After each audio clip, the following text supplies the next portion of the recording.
जाने क्यों ईएमआई में छूट और ब्याज नहीं हो सकता माफ। रिजर्व बैंक ने सुप्रीम कोर्ट से कहा कि कोरोना वायरस महामारी के मद्देनजर वह कर्ज किस्त के भुगतान में राहत के हर संभव उपाय कर रहा है, लेकिन जबरदस्ती ब्याज माफ करवाना उसे सही निर्णय नहीं लगता है, क्योंकि इससे बैंकों की वित्तीय स्थिति बिगड़ सकती है और जिसका खामियाजा बैंक के जमाधारकों को भी भुगतना पड़ सकता है। रिजर्व बैंक ने किस्त भुगतान पर रोक के दौरान ब्याज लगाने वाले को चुनौती देने वाली याचिका का जवाब देते हुए कहा कि उसका नियामकीय पैकेज एक स्थगन रोक की प्रवृत्ति का है, इसे माफी अथवा इसे छूट के तौर पर नहीं माना जाना चाहिए। रिजर्व बैंक ने कोरोना वायरस लॉकडाउन के कारण आर्थिक गतिविधियों के बंद रहने के दौरान पहले 3 माह और उसके बाद 3 माह और कर्जदारों और उनकी बैंकों के किस्त के भुगतान से राहत दी है।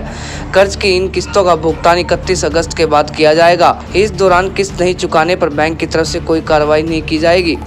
रिजर्व बैंक ने उच्चतम न्यायालय में सौंपे हल्फनामे में कहा कि कोरोना वायरस महामारी के प्रचार के बीच वह तमाम क्षेत्रों को राहत पहुंचाने के लिए हर संभव उपाय कर रहा है, लेकिन इसमें जबरदस्ती बैंकों को ब्याज माफ करने के लिए कहना उसे सूझबूझ वाला कदम नहीं लगता है, क्योंकि इससे बैंकों की वित्तीय स्थिति वहनीयता के समक्ष जोखिम खड़ा हो सकता है और इसके कारण जमाकर्ताओं के हितों को भी नुकसान पहुंच सकता है। केंद्रीय बैंकों ने कहा कि जहां तक उसे बैंकों के नियमन के प्राप्त अधिकार की बात है, वह बैंकों में जमाकर्ताओं के हितों की सुरक्षा और वित्तीय स्थिरता बनाए रखने को लेकर इसके लिए भी यह जरूरी है कि वह बैंक वित्तीय तौर पर मजबूत और मुनाफे में हो। शीर्ष अदालत ने 26 मई को केंद्र सरकार और रिजर्व बैंक से रोक की अवधि के दौरान ब्याज की वसूली के खिलाफ दायर याचिका पर जवाब देने को कहा था। यह याचिका आगरा के निवासी गजेंद्र शर्मा ने दायर की थी।